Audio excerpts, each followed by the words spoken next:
Our military, our governments, they keep so many secrets locked away, hidden behind layers of classification. Sometimes when records are released, they're filled with blacked out lines, telling only part of the story. This secrecy, combined with strange encounters, our armed forces have faced fuels endless theories about what truly happened on those covert missions. One such story revolves around an American naval expedition to Antarctica in 1947. Officially, it was just routine surveying and cold weather training. But for decades, many have whispered that something was found in the ice, something our government is desperate to hide. Was it a hidden Nazi stronghold armed with advanced weaponry, or perhaps an ancient, highly evolved civilization deep within the earth? This is the unsettling tale of Operation Highjump and the chilling theory of Hollow Earth. The mist hanging before you offers a choice: pass through or escape. Beyond it lies stories that defy explanation and fly in the face of what we know to be real. It is a void of both reality and impossibility, of both fact and superstition. You alone are left to discern what to believe as you pass through what we call a fog of war. Welcome to Antarctica. Located at the southernmost point on the globe, it's the world's fifth largest continent, consisting of 5.5 million square miles of what can only be described as polar desert. Despite its vast size, the continent is mostly uninhabited. Unless you're a penguin, a marine mammal, or a form of moss, few species are adapted to survive here. Antarctica is one of the most hostile environments on Earth. With the strongest winds on the planet, its temperatures can plunge as low as 128 degrees Celsius or 89.2 degrees Celsius. Despite these harsh realities, Antarctica has long been a target of human interest for explorers, researchers, and opportunists from all over the world. It's been considered the world's final frontier of exploration. It was seen as an untouched land, potentially flowing with natural resources. The nation who managed to conquer it could bring upon itself great prestige and economic wealth. In the early years of the 19th century, the competing European powers of the day launched numerous expeditions south in what became known as the heroic age of Antarctic exploration. The turn of the 20th century saw another surge in Antarctic expeditions. British, French, Belgian, Norwegian, Swedish, Japanese, and American flags were raised on the continent. While none of these countries made any formal territorial claims, a number of them succeeded in maintaining a semi-permanent presence in the form of small research stations or fisheries. The Norwegian expeditions were especially successful, with Norway maintaining a fleet of whaling vessels operating out of a base on the Antarctic coast. But between these two periods of exploration during the late 1930s, a much more infamous character had his eyes set on the continent's resources: Adolf Hitler. By the winter of 1938, Hitler and the Nazi hierarchy knew that war was inevitable. As a result, the Germans began to search for a means to self-sustain their natural resources. Since hostilities hadn't broken out yet, Germany still relied on trade with other countries in order to feed its economy and to provide its citizens with various goods. Many of these goods, such as buttermilk, cream, lard, and margarine, relied heavily on imports of various oils and fats. These edibles would certainly be cut off as soon as their invasions began.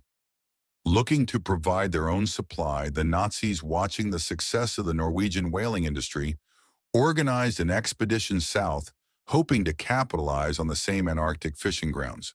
The mission was considered top secret and was led by Captain Alfred Richer, a decorated naval veteran of the First World War. He was tasked with locating a suitable spot on the frigid coastline to construct a whaling base. The expedition would be spearheaded by a single ship, the MS Schwabenland, and contained a crew of 82 experienced scientist officers and enlisted men, as well as 2 Dornier flying boats. Setting sail from Hamburg in December of 1938, the Schwabenland arrived off the Antarctic coast a month later. The crew disembarked in an area dubbed Queen Maud Land by previous expeditions, and they began to scout the area, making great use of their 2 float planes in order to survey the largely unexplored land. It was no small task. Through a series of flights, they would be covering an area far larger than the size of their German homeland. Planting the Nazi flag in the snow, the jubilant crew declared the region New Swabia after their ship. Aside from gathering some valuable scientific data, the Nazi expedition failed in its mission. Unable to find a suitable location to host a whaling base, the men set sail back to Germany in January of 1939. With the outbreak of the war months later on September 1st, 1939, Hitler abandoned the idea of maintaining a presence in the Antarctic. Well, at least that's what official documentation says. While the Nazi Antarctic expedition was reportedly conducted with the express purpose of setting up fishing operations, this is just the kind of thing any covert military operation would do, create a believable cover story. Some have speculated the mission's objectives were something much worse than keeping the German shelves stocked with butter. According to these rumors, the Nazis never left Antarctica and had no plans to do so, not until they found what they were actually looking for, something that many today would consider a complete myth. It should come as no surprise that the Nazis, especially Hitler himself, held some incredibly strange beliefs. Many high-ranking Nazis had a great interest in mysticism, ancient folklore, and occult beliefs, some of which were the foundation of their superiority complexes and their lesser view of other humans. A core part of Nazi ideology centered around the existence of an ancient master race, the Aryans. The term Aryan does refer to a legitimate group of ancient Indo-European peoples, but it's a term which, like the Nazis' abuse of the swastika symbol, was misappropriated by the Nazis to change its original meaning. In Nazi mythology, their version of the ancient Aryan people gave rise to all aspects of modern civilization, everything from sophisticated technology to fine arts. Hitler believed that the German people were directly descended from this powerful race and that this could be scientifically proven through anthropological study, and that he argued made them superior to all others. The Nazis were so convinced by this belief that they founded an entire organization whose only purpose was to find evidence validating it. The organization was known as the Unravel, the Ancestral Heritage Society for the Study of the History of Primeval Ideas. The German scholars assigned to it came from diverse disciplines. Through studying ancient cultures, mystic rituals, and occult practices, they worked to construct a historical foundation that linked modern Germans to the Aryan bloodlines. Despite engaging in what was widely seen as pseudoscience by the rest of the world's scientific communities, the Nazis dedicated large amounts of Germany's resources to unravel expeditions, even during wartime. But an ancient race of godlike humans wasn't their only focus. Among their many beliefs, there was one known as the Hollow Earth theory, championed by Nazi figureheads like Heinrich Himmler and archaeologist Ralph Huana. The Hollow Earth theory had first been presented hundreds of years earlier by an English astronomer, mathematician, and physicist, Edmund Halley. In 1692, he proposed that the Earth might consist of a hollow shell about 800 kilometers or 500 miles thick. Within that shell were two other layers, each divided by its own atmosphere, followed by a core at the planet's center. These inner shells rotated at different speeds and had their own magnetic poles. Halley suggested that this is what could be responsible for strange compass readings experienced by sailing ships. He would further speculate that the gases released by the atmospheres contained within these inner layers manifested in the form of the aurora borealis. In the following centuries, supporters of Halley's theory would add to the Hollow Earth narrative. One of these was John Cleves Sims Jr., a former U.S. Army captain and veteran of the War of 1812. According to Sims, the space between the Earth's inner shells possessing their own atmospheres could possibly host life or entire undiscovered ecosystems, possibly even advanced civilizations. Sims would even go on to claim that this unseen world could even be accessed from the surface at two large openings, one in the North Pole and one in the south, hidden below the Antarctic ice. Following these theories and their own desire to legitimate their beliefs, is it possible then that the Nazis, under the cover of setting up a fishing base, used their time in Antarctica to search for evidence of hollow Earth? Or maybe it was simply the first of many covert expeditions meant to expand the Third Reich's presence on the continent, turning the massive ice into an impenetrable fortress. On May 7, 1945, the war in Europe came to an end with the surrender of Nazi Germany. While thousands of German soldiers marched into Allied and Soviet captivity, certain members of the Nazi Party now wanted men, for their various war crimes, sought to escape justice. Utilizing sophisticated escape networks known as rat lines, numerous high-ranking Nazi officials were smuggled out of Europe by the SS. Once clear of Allied forces, the fugitives would be placed aboard U-boats or other vessels bound for safe havens in South America. Speculation about the true scale of this operation intensified when 2 months after the Nazi surrender, a German U-boat designated U-530 arrived in the Argentine naval base of Mar del Plata. The arrival of the submarine gave rise to a number of rumors, some stating that the U-boat had surrendered only after transporting a number of prominent Nazi figures, including Hitler and his wife Eva Braun and Martin Bormann, to the coast of Patagonia or the Antarctic.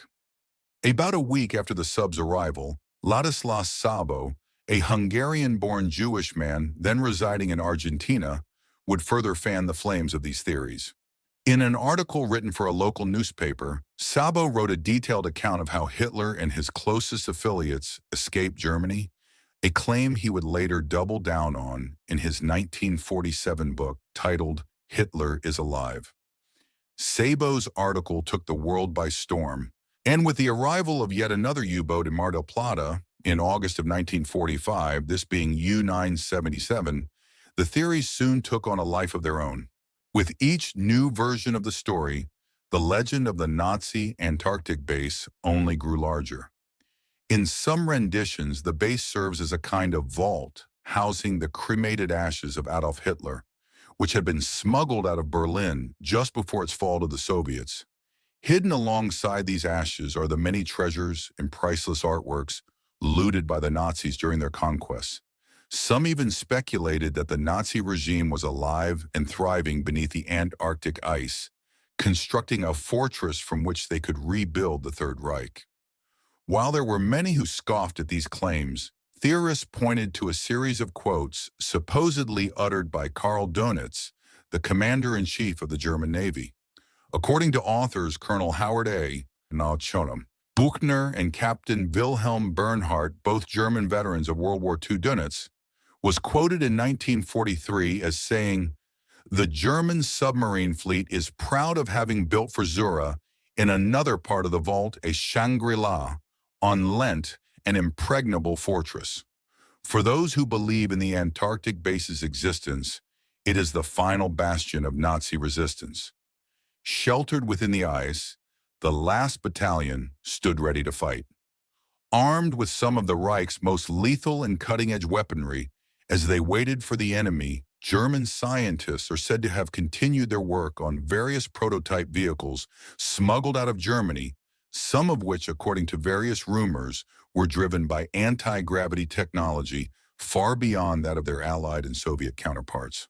But if such a massive operation even existed, it certainly wouldn't take long for Germany's enemies to notice and take action. The Third Reich was bad enough, but a fourth, any possibility of the Nazis making a comeback, would need to be put down immediately. And it is here that the incredible story of Operation Highjump begins in 1946.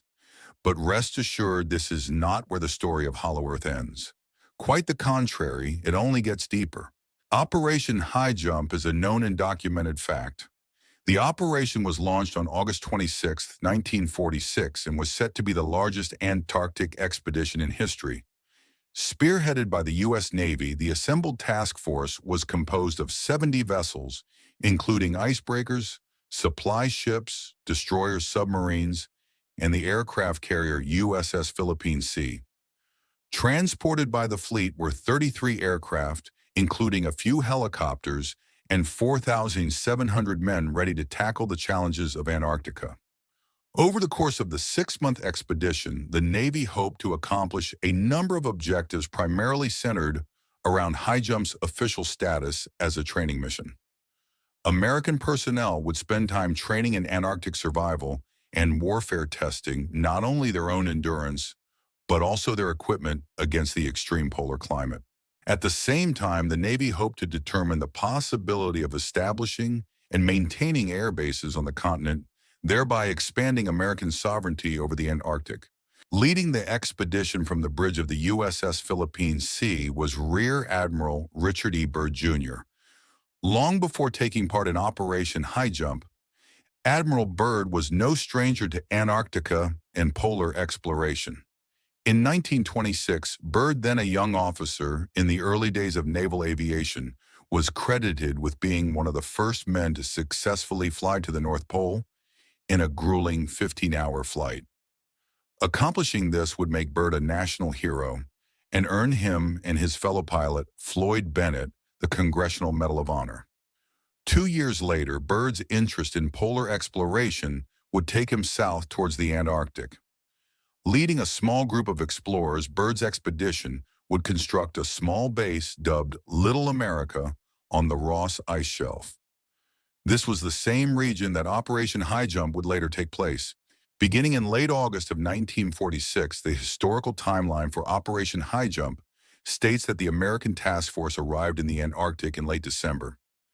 Once there, training and survey operations soon began as planned. However, the mission originally meant to last 6 months was scrubbed much sooner, with the fleet sailing back into American waters by February the following year. The Navy's reasons for calling the mission off were quite reasonable. The Antarctic winter had come in early, and conditions were just too dangerous to conduct any exercises. But during an interview with International News Service journalist Lee Van Adder, Admiral Byrd said a few things that struck readers as unusual. The interview appeared in the Wednesday, March 5, 1947 edition of the Chilean newspaper El Mercurio. In it, Lee recalls his discussion with Byrd. Admiral Byrd declared today that it was imperative for the United States to initiate immediate defense measures against hostile regions. Furthermore, Byrd stated that he didn't want to frighten anyone unduly, but that it was a bitter reality that in case of a new war, the continental United States would be attacked by flying objects which could fly from pole to pole at incredible speeds. Or at least that is what some people who read the article may have translated it to say. The original article was written in Spanish, and the line about flying objects reads as follows. Correctly translated, the term avions is the Spanish word for aircraft, and uno polos doesn't mean which could fly from pole to pole at incredible speeds, but rather it means that can fly over one or both poles. With this being 1947, right after the end of World War II, with the dawn of the nuclear age and the race for nuclear weapons currently taking place, it seems obvious that Admiral Byrd was saying that a future enemy, perhaps the Communist Soviet Union, could potentially attack the U.S. by flying over the North Pole, which had previously been considered too hazardous and difficult to fly. But for those who took the Admiral's words in the article to refer to flying objects, they were taken as an ominous warning. What was it about the Antarctic that made Byrd come to this conclusion? Did the Navy find something while they were there? Something that could pose a direct military threat to the United States? According to a mysterious KGB report declassified by the Soviets in 1991, that was exactly the case. Because Operation Highjump wasn't a simple Antarctic training exercise, that was only a cover story. The Navy's actual intent for the mission was to locate and destroy a secret Nazi base, a Nazi base that housed incredibly advanced aircraft. Among the other various speculations and interpretations of the events of Operation Highjump in 2006, a Russian documentary was aired titled Operation UFO Nazis in Antarctica. This documentary explores various conspiracy theories, including the idea that the expedition was not solely for scientific research, but also aimed at uncovering secret Nazi bases in Antarctica. The documentary was based on the declassified KGB intelligence report from 1991, a report that speaks of a dramatic World War II confrontation between the American naval fleet and a squadron of advanced German aircraft. The incident began when the U.S. task force cruised through the Weddell Sea. Men aboard the destroyer USS Brownson soon took notice of a cluster of 5 lights in the far distance. They appeared to belong to some sort of unidentified aircraft now on course to intercept the incoming ships. Soon they were close enough to be picked up on the Brownson's radar. The 5 unknown aircraft broke formation and flew over the American fleet at low altitude, displaying incredible speed and agility as they maneuvered around the tightly packed ships. The American sailors were left dumbstruck by the craft, which they described as being saucer-shaped and aggressive in their flight patterns. What's more, the aircraft had a distinguishable marking on their hulls, a swastika. Growing more and more anxious, the captain of the USS Brownson finally reached his limit, ordering his gunners to knock these mysterious planes out of the sky. The thunder of the destroyer's guns was soon followed by the rest of the fleet, the swift aircraft then returning fire. But rather than firing bullets or projectiles, their ships emitted beams of intense light and heat that melted and burned anything they touched. All the American aircraft launched to counter these German saucers were swiftly knocked out of the sky, while another destroyer, the USS Maddox, was sunk. Fires ignited by the German aircraft reached her primary magazine. The resulting explosion tore the ship apart and reportedly killed all men on board. While badly mauled by the air attack, the American fleet finally managed to shoot down one of the advanced German craft. The kill was claimed by the submarine USS Senate, whose crew managed to land a direct hit on one of the low-flying crafts with her deck gun. The flaming saucer spun wildly out of control, slamming into the icy waters before erupting in a massive secondary explosion. This was only a small victory. The American force was hopelessly outgunned and sustaining heavy casualties. With no other choice, a retreat was sounded, and what remained of the fleet limped back out to sea. The report then concluded that since the American fleet was unable to successfully destroy the Nazis' Antarctic fortifications, through conventional means, the U.S. government resorted to a far more devastating approach. Pulling from its ever-growing stockpile of nuclear weapons, the Americans would deliver the final blow by way of nuclear bombardment. 3 atomic weapons were said to have been dropped in Antarctica.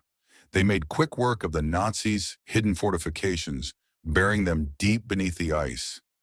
Now, if anyone thought the story wasn't convoluted enough by this point, it keeps going.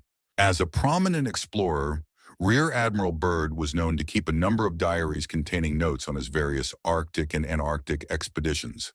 Since most of the official documents relating to Operation Highjump are still classified, curious minds have wondered if some of Byrd's own personal writings have also been hidden from the official Navy reports. The legend of Byrd's so-called secret diary has persisted for many years, with a number of authors coming forward claiming to have caught a glimpse of its contents.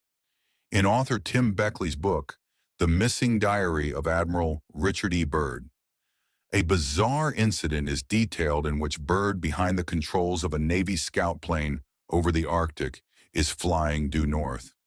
Suddenly he saw what appeared to be mountains and green valleys down below. This was shocking, and Admiral Byrd journaled his reactions, saying it was unlike anything he'd ever seen. He also noted that the sun was no longer visible and that the light was somehow different in this new environment. Changing from his original course and altitude to begin inspecting the lush green hills below, he received another shock. A large animal, which he quickly determined to be a woolly mammoth, was on the ground alive and well. Unable to establish radio contact with his base, the admiral then realized he had lost control of his aircraft. There were now 2 unusual aircraft flying alongside him, radiant in appearance and marked with swastika symbols on their sides. Terrified by the unusual craft and the strange force that seemed to be holding his aircraft steady, that's when a voice crackled over his radio speaking English in what he described as a Nordic or slight German accent. The voice assured him that he was safe. His plane was then escorted to a nearby city and vertically landed. His last flight log entry in his diary was apparently made hastily as he watched several tall, blonde-haired men approaching his plane to greet him. Byrd and his radio man were then escorted from the plane, being treated very cordially as guests. Byrd was very struck by the beauty and technological advancements of this strange crystal city and its people. Admiral Byrd was then introduced to a key figure in their society called Master. The man explained to Admiral Byrd where he had been taken to and why. The city he was in was part of the domain of the Ariani, the inner world of the Earth. Evidently, the Ariani people are well aware of the surface world, as the Master called it, and also that Admiral Byrd was a well-known figure on the surface. The Master quickly got to the point of their meeting and warned Byrd about the dangers of humans and their experimentation with atomic energy. He explained that the Ariani's interest in the surface began with the atomic bombs dropped over Japan, which prompted them to send flying machines to the surface to investigate what the humans were doing with atomic energy. He referred to these flying machines as flugal rods. These are apparently the UFOs and strange craft reported by people all over the world. The Master explained that all the world leaders had already been contacted and that Admiral Byrd, as a key government official, would be their chosen witness to verify that the inner world and its highly advanced race of people existed. It seems that the Master wanted to impart a message of peace to the human race, saying that we cannot expect to survive if war and the use of nuclear weapons were to continue. According to Tim Beckley's book, which recounts the Admiral's diary, as the Admiral was later escorted back to the Arctic surface, the departing pilot of the strange saucer-shaped escort craft said farewell, not in English but in German. "We are leaving you now, Admiral. Your controls are free. Auf Wiedersehen." In all honesty, without ever knowing the validity of the author's sources, the missing diary of Admiral Richard E. Byrd reads very much like an episode of the Dimension X Sears radio series from the 1950s. In fact, the very first episode for the Dimension X series was titled The Outer Limit and was aired on April 4th, 1950. In the story, an experimental rocket plane vanishes during a test flight, and when it returns, the pilot is raving about having encountered an alien civilization that has been watching mankind dangerously toying with atomic weapons. They know about it. They know the danger of it. Long ago, they had wars that almost destroyed them, but finally they learned. Now they've outlawed war. Go on, Steve. They patrol space. When their detector picks up an atomic explosion, they send a patrol. These aliens see mankind as a threat to the wider universe. The aliens warn the pilot to tell all of humanity not to continue messing with atomic fission, or they will destroy the planet. It's interesting that this episode aired only 3 years after Operation Highjump concluded in 1947. The 1940s and 50s were a time in American culture when ideas about war space travel, alien races, and nuclear destruction were a central topic in media and entertainment. So perhaps the idea of Hollow Earth being discovered by a key military figure like Admiral Byrd in 1947 is somehow connected to this science fiction craze. But the problem in reality is that Admiral Byrd cannot be in two places at once. It is an indisputable fact that Admiral Byrd was involved with Operation Highjump, which concluded toward the end of February 1947. But according to his diary entries, the supposed flight he took over the Arctic, which is at the North Pole during which he encountered the Ariani people, is also recorded as taking place during that same month.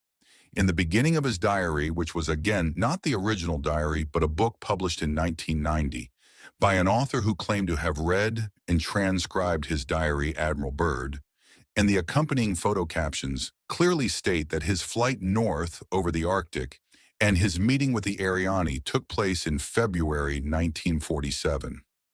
Remember that Byrd's harrowing first ever flight to the North Pole that won him a Medal of Honor was conducted 20 years before Operation Highjump in 1926. Byrd apparently did make other flights over the Arctic in the 1920s.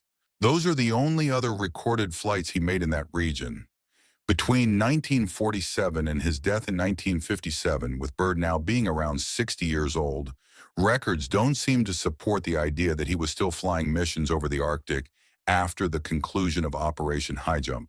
So why would his supposed diary say he was flying a scouting mission over the North Pole in February when he was supposed to be overseeing training and research and evidently fighting Nazi UFOs near the South Pole in Antarctica?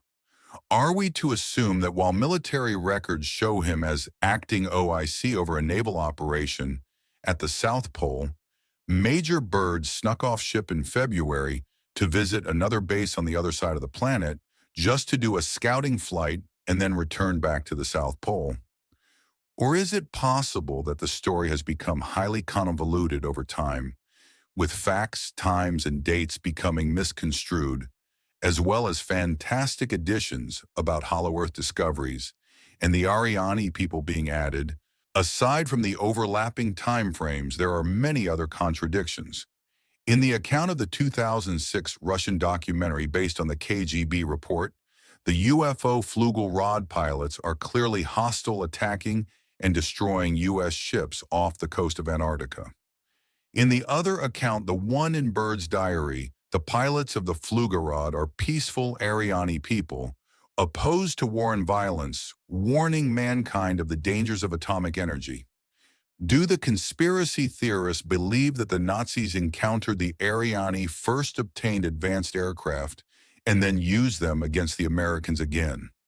Other speculations suggest that the Nazis were building their own experimental aircraft. Secret anti-gravity projects like Die Glocke are frequently cited in these rumors.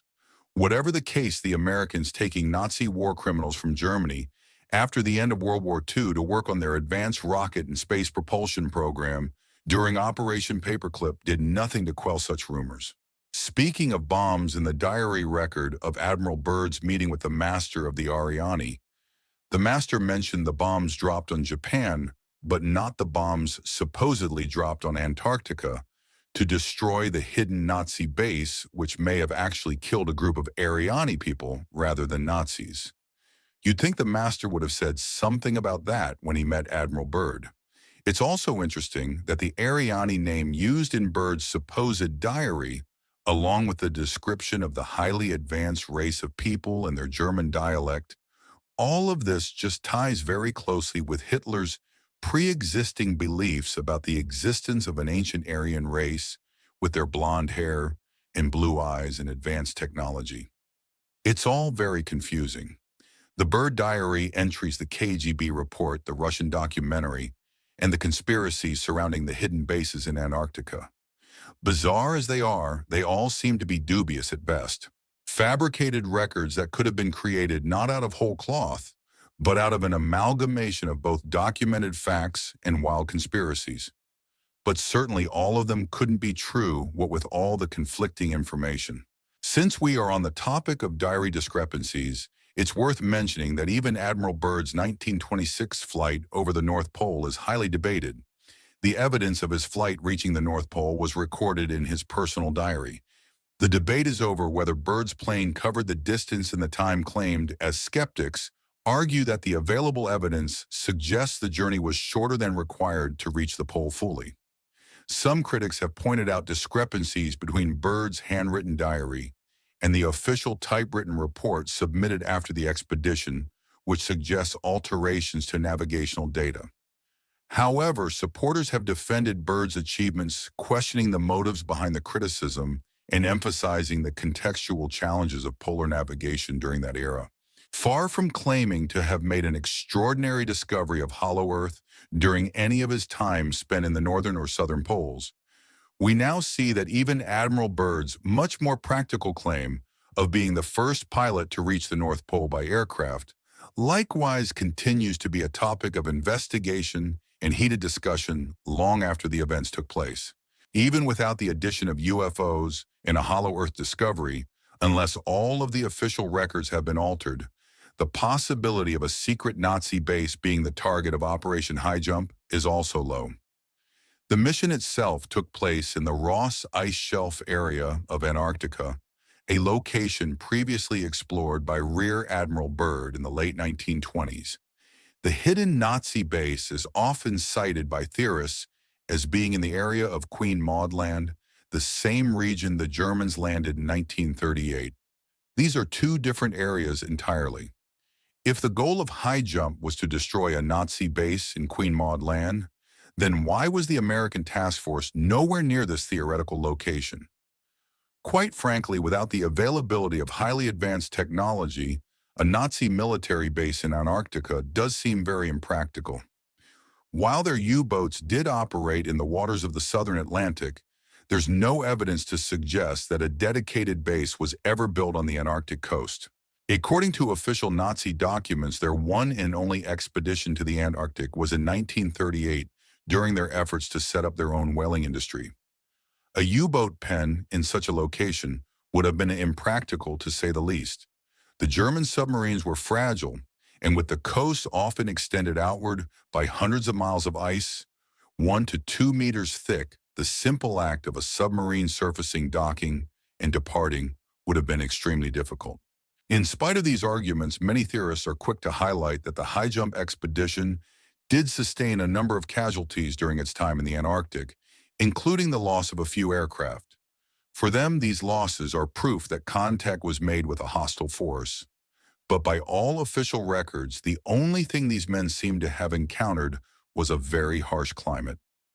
On December 30th, 1946, a PBM Mariner aircraft found itself caught in a nasty blizzard.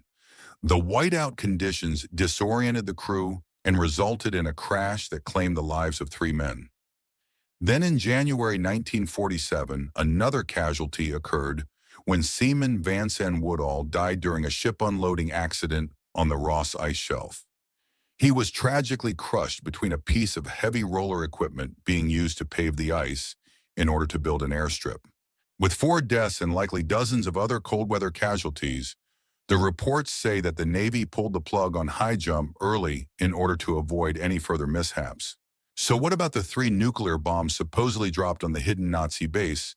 Interestingly enough, 3 atomic weapons were detonated near the Antarctic, but not in 1947.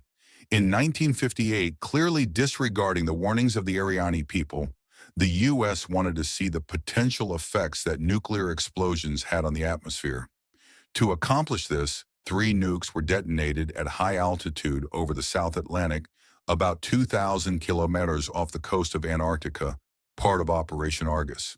The primary aim of these tests was to see if nuclear detonations at high altitudes could create radiation belts similar to the Van Allen radiation belts. These artificial belts were expected to degrade or destroy the explosive mechanisms of incoming intercontinental ballistic missiles.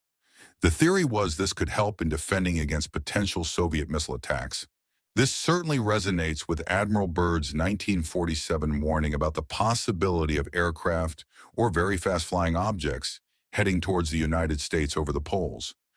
Are we starting to see that although all these events actually happened, is it possible that the desire to legitimize an incredible story about either the Nazis or Admiral Byrd finding an entrance to Hollow Earth is what led to all of these unrelated military activities near Antarctica being compiled together to construct a specific narrative? Speaking of the Soviets, there is one more thing to point out, although it is certainly not the last contradiction. There's the declassified KGB report, which the 2006 Russian documentary was based on. It's hard to verify if that even exists. If it does, it's rife with a number of glaring errors. For example, the destroyer named as being sunk, the USS Maddox, wasn't with the Highjump expedition. At that point in time, it was in port back in the States. Nearly 20 years later, that same ship was involved in a strange incident in the Gulf of Tonkin, which is often credited with escalating American involvement in the Vietnam War. So unless it was sunk in 1947 near Antarctica by UFOs, was then resurrected and made its way to Southeast Asia in 1964, the 2006 Russian documentary should have checked their facts first. Unless they were referring to the other Maddox destroyer, which preceded the second one, but then the first USS Maddox was not in service at the time of Operation Highjump.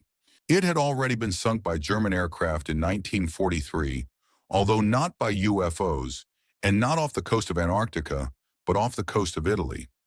Likewise, the supposed KGB report also cites another vessel that never took part in the operation, the aircraft carrier USS Casablanca. The only carrier to serve in the expedition was the flagship USS Philippine Sea, a ship which is never even mentioned in the Russian documentary.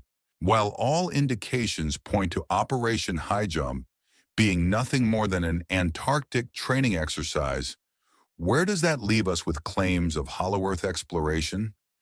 Did the Germans, with their occult fascinations, manage to locate an entire hidden world beneath Antarctica?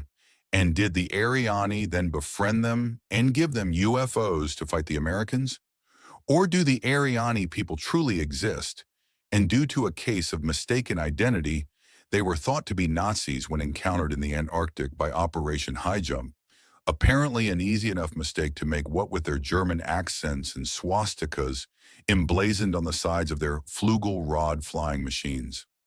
In his alleged diary, Admiral Byrd did recount that the master of the Ariani said that they had tried to make contact with humans in 1945, but their flugal rod aircraft had been attacked by military jets. Maybe that's what the Russian documentary was talking about, but it confused the date's location and everything else about the event. Did Richard Byrd possibly discover the Ariani subterranean world during Operation Highjump near the South Pole, instead of during a February flight over the Arctic at the North Pole? That would at least explain the overlapping timelines. And who knows, maybe Admiral Byrd used the term Arctic and Antarctic interchangeably. A simple mistake. But there seems to be no evidence that Admiral Byrd flew at all during Operation Highjump. Rather, he relegated himself to his duties as overseer, being the mission's OIC. 3 other men are mentioned in the records as being key pilots during the operation. There is at least one interesting discovery made by one of these 3 pilots, Lieutenant Commander Dave Bunger, during one of his flights over Antarctica. And maybe this is where the idea of hollow Earth being discovered was further exaggerated. On February 1st, 1947, as Lieutenant Commander Bunger took off in his PBM float plane, he reached the Antarctic coastline and started flying west to begin photo mapping. Suddenly, in the barren white below, there appeared a blue and green lake situated among brown barren hills, a very unusual sight against the white landscape. He then landed the plane on the lake. Without any technical tools to examine the water, there wasn't much he could do other than to collect a sample of water in a bottle. It turned out to be brackish, indicating that the lake was actually an open arm of the sea. So who knows, maybe the Nazis really could get their U-boat far enough inland to build a secret base. But that is the only discovery mentioned during Operation Highjump that says anything close to Admiral Byrd's supposed testimony about seeing mountains, lush greenery, and a woolly mammoth. With no hard evidence of Byrd's diary entries about hollow Earth actually existing, the Byrd Polar and Climate Research Center commented that they receive questions about the hollow Earth every year and that there are no records to support these claims in their archive. Despite the lack of hard evidence, the hollow Earth theory continues to provoke thought and debate. Of course, if it did exist and our governments were aware of it, what are the odds they would tell us about it? In the scientific community, hollow Earth is largely dismissed as pseudoscience, similar to continuing theories about the Earth being flat. Those who have studied it will assure us that the inner Earth is not hollow, but is composed of a crust mantle and outer and inner cores. Long story short, aside from the intense heat, pressure, and darkness, science would tell us there is very little room down there for entire ecosystems to exist, let alone thriving civilizations and crystal cities. Further disputing the theory are the images produced by modern satellite imagery and testimonies of contemporary Arctic explorers, which have likewise fallen short of validating the existence of openings to hollow Earth at either pole. But to be fair, imagery and personal testimonies can always be changed if someone really wanted to hide something. While the more bizarre theories about Operation Highjump are full of holes, it's interesting to note that hollow Earth or something similar makes an appearance in the oral histories of many indigenous cultures. According to the Native American Muskogee, Peoples, their ancestors emerged long ago via deep caverns dug into the earth located near the present-day Red River in the southeastern United States. There are many other theories and testimonies about strange creatures and giants living in vast interconnecting cave systems deep beneath the surface. Their cave entrances often hidden, sometimes deep in jungles and other hard-to-reach places. Many believe that UFOs and all these other unexplained phenomena are not coming from millions of light years away in outer space or from other dimensional realms, but from this same planet emerging out of openings that lead down into a subterranean ecosystem. With countless other mythologies dating back thousands of years, such as the Greeks and Hindus, describing journeys to dark underworlds filled with terrifying spirits and creatures. You really do have to wonder why humans have always been so possessed with the idea of there being a hollow earth. It's only our trust in scientific data that tells us what lies below the surface. So until we see it with our own eyes, we never can know for certain what's really going on right beneath our feet. Hey guys, thank you for sticking around here for the after action in the credits. This is one of those stories that's been at the back of my mind since the inception of wartime stories. I first heard this story while binge-watching bedtime stories, and it's one of the ones that got me thinking just how many strange military stories are there. I started going down that rabbit hole, and here we are. I usually opt to lean into stories that have been buried somewhere and have likely never been shared this publicly. Stories you've probably never heard, but that's clearly not the case with this episode, or possibly not as wartime stories has often tried to do with these more popular stories. Once you dive into the research, you realize sometimes that telling the story goes beyond just the bizarre events that supposedly happened. But there's a much deeper story that needs to be told. The story of how this incredible conspiracy came together, the story behind the story, in other words. And that seems to be what happened here with Hollow Earth and Operation Highjump.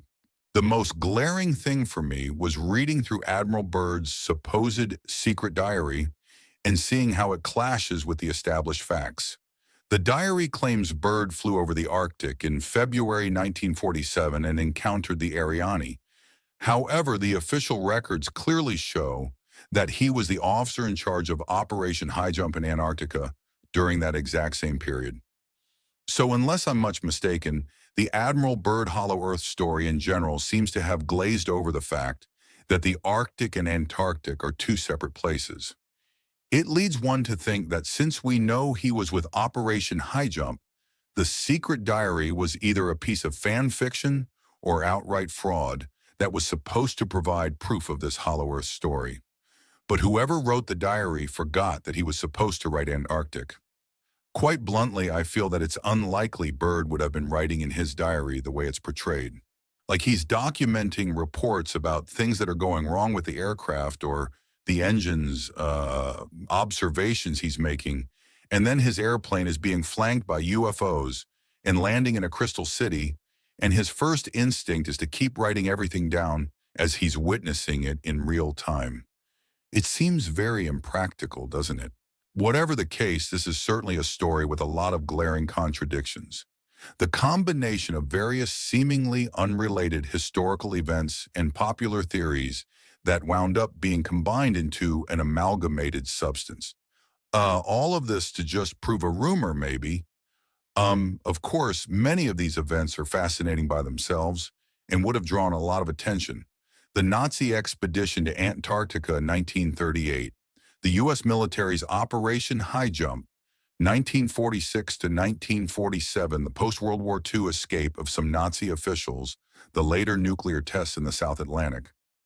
Combine these events with the growing interest in space travel, alien races, and nuclear destruction in American media and entertainment during the 1940s, 50s, 60s. It's no wonder a story like this came about.